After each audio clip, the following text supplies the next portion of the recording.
ರಾಜ್ಯಾದ್ಯಂತ ಕರ್ನಾಟಕ ರಾಜ್ಯ ಪೌರ ನೌಕರರ ಸಂಘದ ಅನಿರ್ದಿಷ್ಟಾವಧಿ ಮುಷ್ಕರಕ್ಕೆ ಕರೆ ನೀಡಿದ್ದು, ಪಟ್ಟಣ ಪಂಚಾಯಿತಿ ಕಾರ್ಯಾಲಯಕ್ಕೆ ಬೀಗ ಹಾಕಿ ಪೌರ ಕಾರ್ಮಿಕರ ಮುಷ್ಕರಕ್ಕೆ ಪಟ್ಟಣ ಪಂಚಾಯಿತಿ ಅಧಿಕಾರಿ ವರ್ಗವೂ ಸಹ ಬೆಂಬಲ ನೀಡಿದೆ.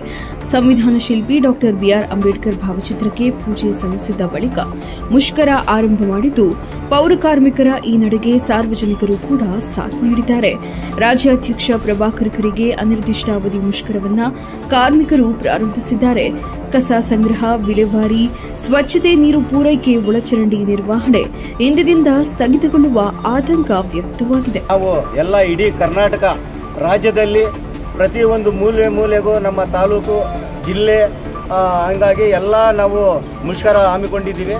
ಮತ್ತು ಅವರಿಗೆ ನಮ್ಮ ರಾಜ್ಯಾಧ್ಯಕ್ಷರಿಗೆ ನಾವು ಎಲ್ಲ ಬೆಂಬಲವನ್ನು ಸೂಚಿಸುತ್ತಾ ನಮ್ಮ ನೌಕರರಿಗೂ ಈ ಸಮಾನ ವೇತನ ಅಂತ ಹೇಳ್ಬಿಟ್ಟು 30 ವರ್ಷದಿಂದ ಕೆಲಸ ನಿರ್ವಹಿಸಿದ್ದಾರೆ. ಅವರಿಗೆ ಸರ್ಕಾರದಿಂದ ಅವರಿಗೆ ಅನುಕೂಲ ಕೊಟ್ಟಿಲ್ಲ. ಮತ್ತು ಅದೇ ರೀತಿ ನಮ್ಮ ಸಮಾನ ವೇತನ ನೌಕರರು ಕೆಲವರು ರಿಟೈರ್ಡ್ ಆಗಿದ್ದಾರೆ, ಅವ್ರಿಗೂ ಸರ್ಕಾರದಿಂದ ಏನೂ ಸೌಲಭ್ಯ ಇಲ್ಲ. ಮತ್ತು ಅವರು ಕೆಲವರು ಮರಣ ಹೊಂದಿರ್ತಾರೆ, ಅವ್ರಿಗೂ ಇದು ಸರ್ಕಾರದಿಂದ ಅನುದಾನ ಕೊಟ್ಟಿಲ್ಲ.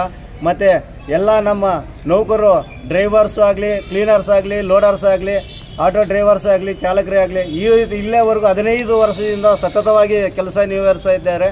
ಅವರು ಸರ್ಕಾರದಿಂದ ಅವರಿಗೆ ಏನೋ ಒಂದು ಮಲತಾಯಿ ಧೋರಣೆ ಮಾಡ್ತಾರೆ. ಮತ್ತು ಜೀತ ಪದ್ಧತಿ ಥರ ಕೆಲಸ ಮಾಡಿಸ್ಕೊಂಡು ಅವರಿಗೆ ಸಂಬಳ ಸರಿಯಾಗಿ ಕಾಲಕ್ಕೆ ಸಂಬಳ ಕೊಡ್ದಂಗೆ ಅವರಿಗೆ ಸರ್ಕಾರ ಗಮನದಲ್ಲಿ ಇಟ್ಕೊಂಡು ದಯವಿಟ್ಟು ನಮ್ಮ ಸಚಿವರಾದಂಥ ರಹೀಂ ಖಾನ್ ಸಾಹೇಬ್ರವರು ಮತ್ತು ಮಾನ್ಯ ಮುಖ್ಯಮಂತ್ರಿಗಳಾದಂಥ ಸಿದ್ದರಾಮಯ್ಯ ಸಾಹೇಬ್ರವರು, ಮಾನ್ಯ ಸಚಿವರಾದಂಥ ನಮ್ಮ ಜಿಲ್ಲಾ ಉಸ್ತುವಾರಿ ಸಚಿವರಾದಂಥ ಡಾಕ್ಟರ್ ಜಿ ಪರಮೇಶ್ವರ್ ಸಾಹೇಬ್ರು ಕೂಡ ಅವರು ನಮ್ಮ ನೌಕರರು ಅವರಿಗೆ ಸ್ಪಂದಿಸಿ ನಾವು ಸಂಘದಿಂದ ಕೆಲವು ಬೇಡಿಕೆಗಳನ್ನಿಟ್ಟು ಈ ಒಂದು ಮುಷ್ಕರ ಕೈಗೊಳ್ತಾ ಇದ್ದೀವಿ.